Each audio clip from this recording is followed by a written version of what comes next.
Assalamualaikum warahmatullahi wabarakatuh. Salam sejahtera bagi kita semuanya. Om Swastiastu, Namo Buddhaya, salam kebajikan. Bulan Literasi Perdagangan Berjangka Komoditi merupakan acara yang diinisiasi pada tahun 2023 oleh Badan Pengawas Perdagangan Berjangka Komoditi atau Bapepti, Kementerian Perdagangan, bekerja sama dengan Asosiasi Perdagangan Berjangka Komoditi Indonesia atau ASPEPTINDO.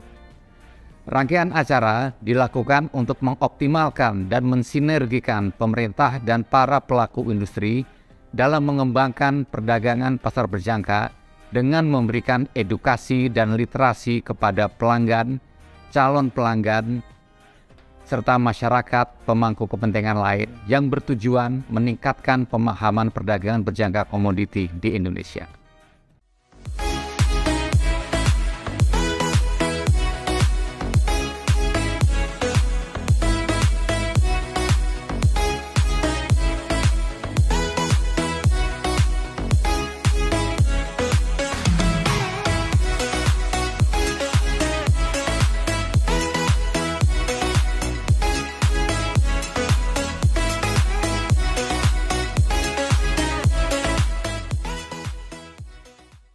Welcome back with Ryan Filbert dan juga Forex IMF, di mana Forex IMF adalah salah satu pialang berjangka terdaftar dan DOC Bapepti di Indonesia yang ingin membuat Anda jauh lebih memahami mengenai trading forex komoditi dan indeks derivatif. Untuk Anda yang mungkin belum memiliki akun untuk memulai trading pada forex komoditi dan indeks, maka Anda bisa membuka sekarang juga di foreximf.com atau Anda cek pada kolom deskripsi. Dan video kali ini juga ada hubungannya pada dua poin. Yang pertama adalah pada transaksi derivatif. Contohnya adalah ketika Anda membuka akun seperti di Forex IMF, Anda bisa membeli emas, tapi dalam sudut pandang emas derivatif.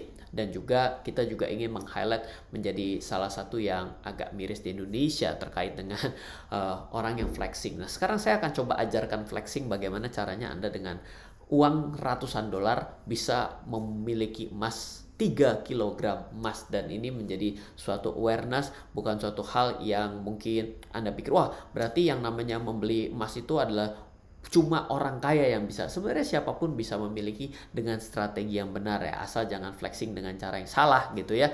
Ya, ini menjadi suatu awareness dari saya. Semoga kasus ini segera dengan selesai. Dengan tahun-tahun atau bulan-bulan yang berhubungan dengan membayar pajak, kita melihat bahwa ada kepemilikan kendaraan mewah dengan nilai miliaran rupiah, tapi ternyata tidak mampu untuk membayar yang namanya pajak. Dan juga ternyata dengan kepemilikan yang mungkin hari ini lagi ramai dan dipertanyakan, saya ingin meng-highlight bahwa ada suatu hal yang disebut aset. Ya, kita melihat barang itu, kita bisa katakan itulah aset. Dan kita tidak bisa membedakan adalah apakah itu aset atau adalah beban. Kendaraan adalah kelihatannya aset padahal beban. Hati-hati loh ya, di dalam kehidupan kita itu banyak hal-hal yang kita sangka adalah investasi, padahal bukan investasi. Padahal yang disangka bukan investasi, padahal bisa investasi. Ya, contohnya ketika orang berbicara mengenai, oh saya kalau trading forex, sorry ya, kalau trading forex itu adalah suatu hal yang beresiko, sehingga saya melihat bahwa ini bukan suatu investasi. Tergantung bagaimana kita membawanya. Ketika kita bisa bicara sebagai alat dagang, bisa kita perdagangkan. Alat spekulasi, bisa kita spekulasikan. Toh semua pedagang juga tidak murni 100% berdagang, ada unsur spekulasinya juga. Nah, pada poin ini kita harus berbicara bahwa aset harus kita kesampingkan dengan yang namanya aset yang benar-benar aset. Ada aset yang ternyata isinya keluar duit terus-menerus. Makanya saya kalau dalam seminar atau dalam kelas saya suka katakan bahwa bagaimana mendefinisikan aset adalah segala sesuatu yang menghasilkan uang ke kantong kita kembali, maka itu adalah aset yang baik. Tapi ketika aset yang lebih banyak mengeluarkan uang dari kantong kita, itu bukan aset, itu namanya adalah kewajiban. Artinya Anda dibebankan untuk memiliki barang itu padahal tidak menghasilkan keuntungan ataupun nilai guna yang lain selain cuma buat keren-kerenan doang. Daripada Anda bermimpi membeli mobil mewah yang mungkin tidak sesuai dengan kemampuan hidup kita, juga belum sampai ya. Kita selalu berpikir bahwa hidup kita bisa lebih baik, tapi tidak semua orang bisa melewati itu. Juga tidak sadar biaya-biayanya. Banyak orang yang membeli tapi tidak mengerti biayanya. Itu disebut dengan blind spot versi saya. Dengan dana yang sederhana, kita bisa membeli aset yang potensial sebenarnya hari ini. Misalnya di video kali ini kita akan melihat emas dan mungkin mata uang selain yang kita gunakan sehari-hari. Rupiah bisa dijadikan sebagai investasi gitu ya. Investasi emas Susah untungnya sebenarnya. Kalau kita sadar atau tidak, susah untungnya. Bayangkan emas dunia harga 800.000 untuk bisa mencapai ke 900.000. Itu naik 100.000, itu naiknya harus 12,5 US. 12,5%. Dan bagaimana caranya harga emas dunia dihitung dengan US dollar per troy ounce itu? Kita ini sebenarnya sudah turunan karena membuat harga emas dunia dikurs dulu menjadi rupiah, baru mendapatkan yang 800.000 atau 900.000 itu. Makanya sebenarnya di Indonesia itu tambah susah untungnya. Kenapa? Karena harganya itu cenderung stabil. Ketika harga emas dunia naik gitu ya, kita justru dalam keadaan posisi dolar kita nggak kemana-mana, jadi nggak terasa. Atau ketika harga emas dunia turun, kita mengalami kenaikan harga dolar. Berarti kan sebenarnya ini jadi sepertinya tidak kemana-mana juga, padahal di emas dunia lagi mengalami pelemahan seperti itu. Jadi berdasarkan kenaikan emas, untuk mencapai kenaikan 12,5% saja, sekurang-kurang yang membutuhkan rata-rata di atas 12 bulan. Lama kan? Betul. Nah, modal besar. Kenapa? Ya nanti kita bisa breakdown. Biaya cetak, ada biaya untuk membuat jadi fisik, ada selisih antara harga beli dan jual. Kalau nggak percaya, baru beli emas dari toko emas, langsung pulangin. Kepotong berapa? Pasti gede. Nah, ini dia. Demikian juga ketika Anda membeli falas, valuta asing. Sebenarnya mata uang kita itu harus stabil. Kenapa? Kalau mata uang berfluktuasi, maka negaranya lagi kenapa-napa. Coba ingat-ingat atau tanya kepada orang yang melewati tahun 97-98 sehingga ada yang tidak mampu membayar hutang dalam dolar. Sehingga membeli mata uang negara lain biasanya sebagai hedging. Karena kita mau mengimbangi kalau mata uang negara kita mengalami pelemahan. Itu saja intinya. Kenapa orang membeli dolar? Satu, mau pergi ke luar negeri. Dua, adalah anaknya pemakan dolar, dia itu di luar negeri tinggalnya karena sekolah. Yang ketiga, ya untuk investasi.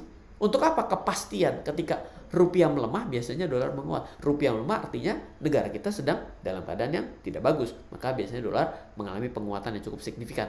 Pasti sudut pandangnya ke arah sana. Nah, sekarang kita bicara fokus kepada emas pada yang kali ini ya. Kan tadi adalah awareness mengenai emas, aset, dan juga falas gitu ya. Nah, skema dalam orang secara konvensional umumnya dari zaman kakek saya berinvestasi emas itu caranya begini. Pergi ke toko emas, tanya harga emas, tawar harga emas, dibayar, bawa pulang, harga naik ya. Lalu ketika naik dijual lagi.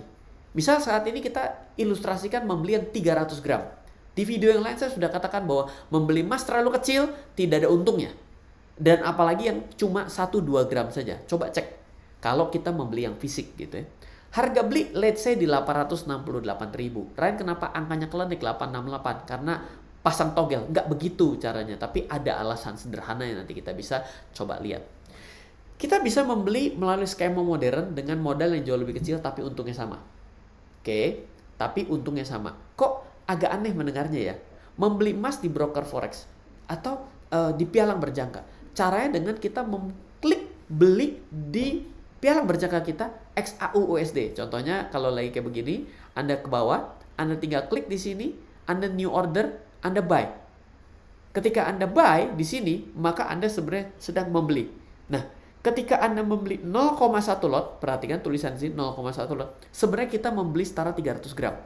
Jadi ketika ini kita ganti menjadi 0,1 lot, maka kita membeli 300 gram. Jadi ketika kita membeli 0,2 berarti sedang membeli 600 gram. Berarti ketika kita membeli 1 lot berarti kita sedang membeli 3000 gram atau 3 kilo. Anda sudah tahu nih kenapa bicara pada poin video kali ini adalah membeli 3 kilo dengan ratusan dolar. Dari mana caranya? Menariknya, modal yang kita bayarkan dan profitnya bisa kita yang atur. Loh, kok bisa? Kok saya baru tahu? Transaksi di broker forex itu bukannya transaksi yang berbahaya. Pasti banyak yang mendengar cerita seperti itu. Kenapa seperti itu? Karena belajar dari guru yang salah jawabannya. Misal kita ingin sama-sama profit 12,5%. Apakah bisa, Ren? Of course bisa dong. Ya. Kalau kita perhatikan, sisi kanan adalah yang konvensional. Sisi kiri adalah yang di pialang berjangka. Kita buy XAU USD 0,1, harga 868. Kalau harga dunia 1.800.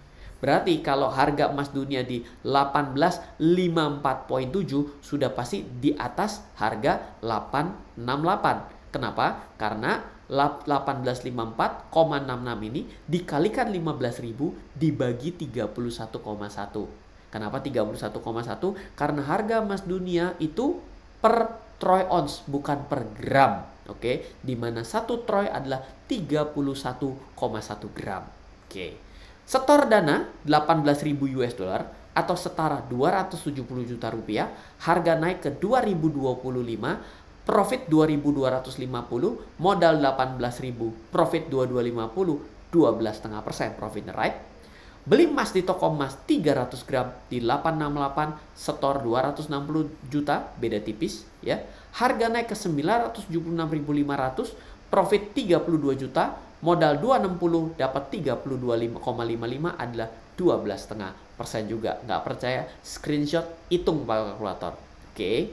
Nah, sekarang bila ingin profitnya 25% di pialang berjangka dan di emas fisik, buy XAUUSD 0,1 lot di 868 atau untuk harga emas dunia 1.800, artinya akan berbeda pada saat kondisi video ini adalah 1854. Lalu harga naik ke 2025, artinya lebih dong dari 2025 kalau mau 12,5%. Kalau mau ke 12,5% ya. Tapi kan kita mau ke 25%. Bisa nggak?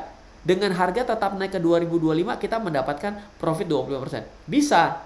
Kan yang namanya profit ketika ingin menjadi lebih besar adalah naikin nilai keuntungannya atau dengan cara dikecilin modalnya. Betul dong?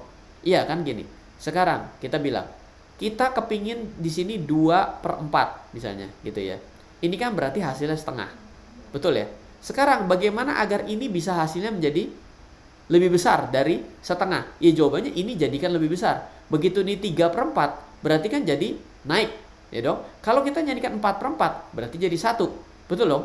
Atau kita balik caranya. Ketika kita dapatkan 2/4, ya kan? Tadi kan awalnya 2/4 nih. Bagaimana caranya membuat ini menjadi naik juga? Ininya jadi yang kecil. 2/2 kan 1 juga ya. Kan betul ya? Oke. Berarti sekarang kita pertahankan 225-nya, yaitu harga naik tetap ke 2025. Kenapa? Karena kan kenaikan harga tidak dikontrol kita. Ya, kalau kita mau naikkan jadi 25%, berarti harganya mesti 2 kali lipat daripada 2025. Sekarang kita pertahankan 225-nya karena 1.800 dikurang 2025 dikurang 1.800, 25% didapat kalau nilai tanda tanyanya ini diisi 9.000 US dollar. Ini kalau buat matematika, ini kan hitungan matematika standar ya. Coba dicoret-coret ulang kenapa angkanya jadi 9.000. Sehingga profitnya kita bukan menjadi 9.000 US dollar, profitnya kita menjadi 25%. Betul ya di sini ya. Oke, nah sekarang bisa nggak di sini dengan cara yang sama menaikkan 25%? Tidak bisa. Satu-satunya untuk membuat keuntungan menjadi 20% adalah tolong harga naik lebih tinggi dari nilai 2025. Jadi kalau di sini harga mau naik, jadi kalau ke 2025 itu kan lah 2025 US dollar per troy ounce dikalikan 15.000 dibagi 31,1. Itu adalah harga per 1 gramnya, 976.500. Berarti kalau ingin naik menjadi 25%, satu-satu cara harus lebih tinggi dari 2025. Tidak ada cara lain. Oke? Karena tidak mungkin kita setor 150 gram, tapi bawa pulang emas 300 gram. Dikemplang sama toko emas ya, betul? Oke. Sebentar. Apa bisa seperti itu dan tidak berbahaya? Oke, mari kita bahas. Bila kita store 270 juta, ada bahayanya? Nggak ada. Oke. Sebenarnya tetap ada. Kalau yang namanya harga emas turun, apakah berbahaya? Orang kalau pegang fisik itu bisa bilang nggak bahaya loh. Dia akan bilang, oh nggak apa-apa Mas Ryan, kan masih pegang barang, nanti kan juga naik lagi. Maka mau harga naik atau turun, pada saat kita memiliki fisik, kita merasa tidak ada bahayanya. Inilah mindset yang aneh. Ketika kita menerapkan konsep untung baru ketika naik. Aneh sekali.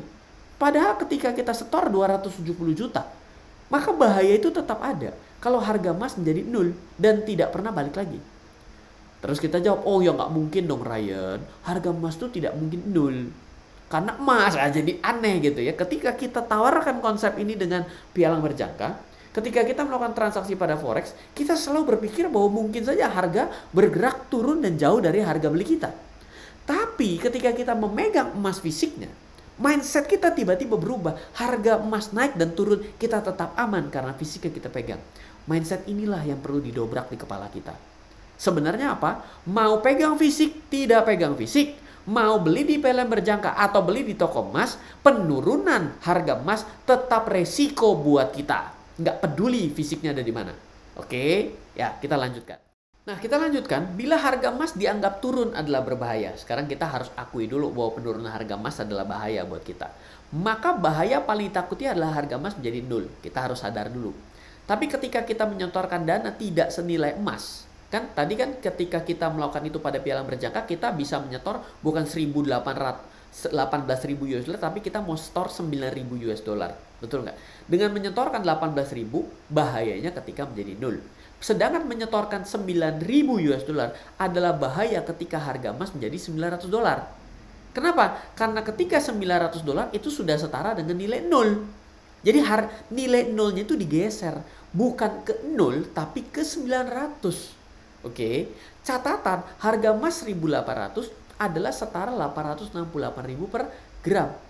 Jadi artinya adalah ketika harga emas dalam kehidupan sehari-hari kita di toko emas itu turun ke 434.000 per gram, sekarang adalah menjadi titik bahayanya.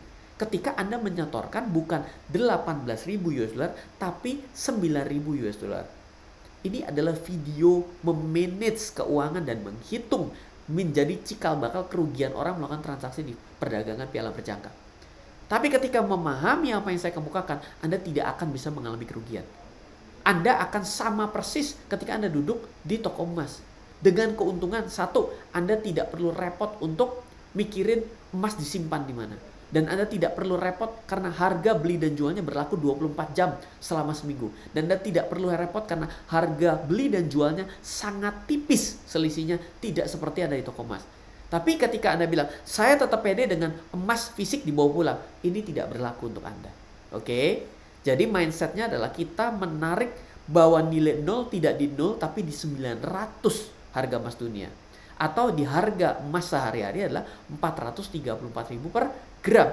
Saya yakin banyak yang bilang kalau harga emas dunia jadi 900 US dollar per troy mungkin.